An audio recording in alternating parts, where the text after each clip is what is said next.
Justice au pays de l'or noir. Depuis plus de 150 ans, le pétrole est l'un des principaux carburants de l'industrie et du capitalisme. Mais ça coûte cher, l'or noir, et pas seulement à l'écologie.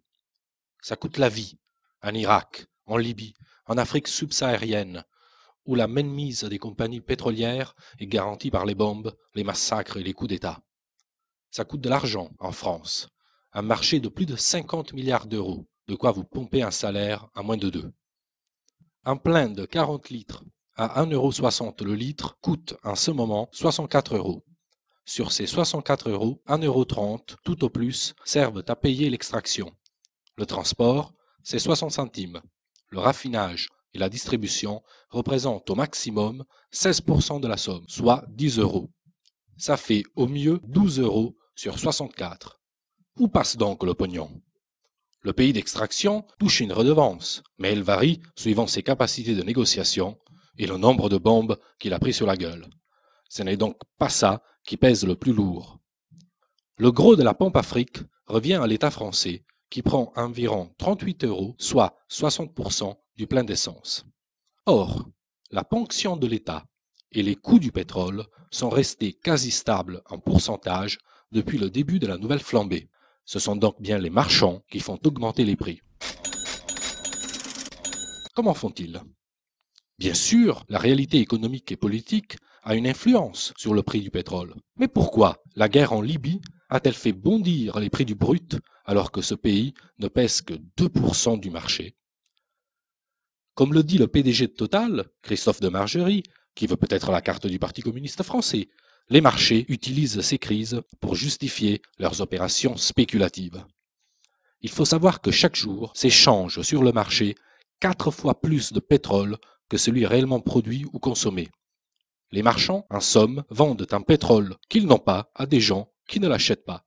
Et c'est le travailleur obligé de prendre la voiture qui paie l'addition. Monsieur le PDG de Total oublie juste de nous dire pourquoi, quand le cours du pétrole baisse, ça ne se voit pas à la pompe. Et oui, car après le choc de la crise financière de 2008, le prix du baril avait diminué de 20% en 3 mois. Mais les tarifs à la pompe, non. Total et les autres pétroliers avaient oublié, faut dire qu'ils sont très distraits, de répercuter à la pompe les baisses du baril de pétrole, tout simplement. Et tous les moyens sont bons pour garder les prix au plus haut. En mer, à côté des pédalos, on trouve tout un tas de tankers qui se baladent pendant des semaines en attendant l'augmentation des cours pour livrer leur pétrole au moment le plus propice. Sinon, il y a aussi le coût classique qui consiste à réduire la capacité de raffinage au moment des départs en vacances. On en fait le moins quand il en faut le plus. Logique. Et ça marche du tonnerre. Alors que la crise est censée peser sur l'économie, Total a engrangé la bagatelle de 60 milliards d'euros de profit en 5 ans. En pleine crise pétrolière de 2008, près de 14 milliards. Bingo! Les actionnaires attendent la prochaine récession en se frottant les mains. Avec la flambée de l'immobilier, les ménages les plus modestes, les travailleurs, sont contraints de s'installer à la périphérie des grandes villes.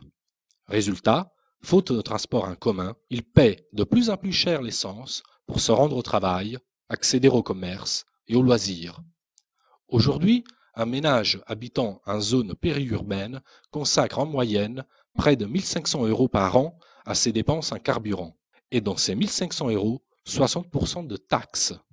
Plutôt que de taxer les profits ou la spéculation, ce sont les ménages que l'État met à l'amende. Explication.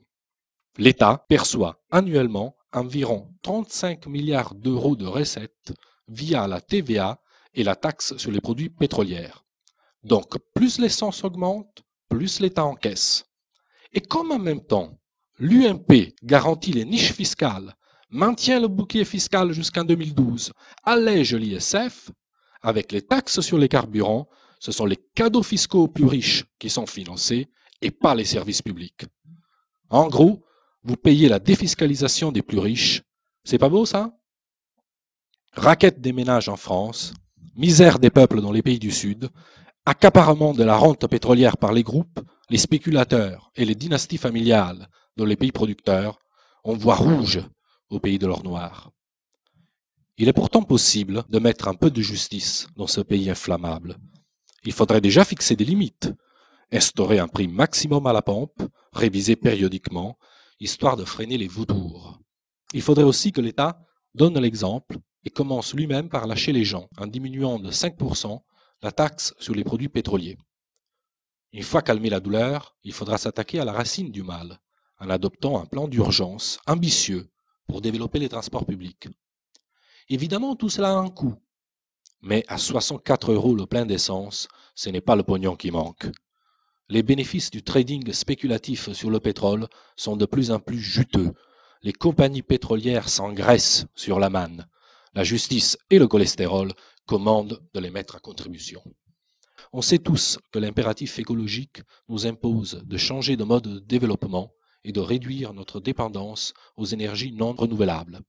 On voit bien que la logique marchande et spéculative nous envoie droit dans le mur. Alors, donnons l'exemple par ces mesures de justice. Proposons à nos partenaires de nous suivre en organisant une conférence mondiale sur l'énergie, bien commun de l'humanité.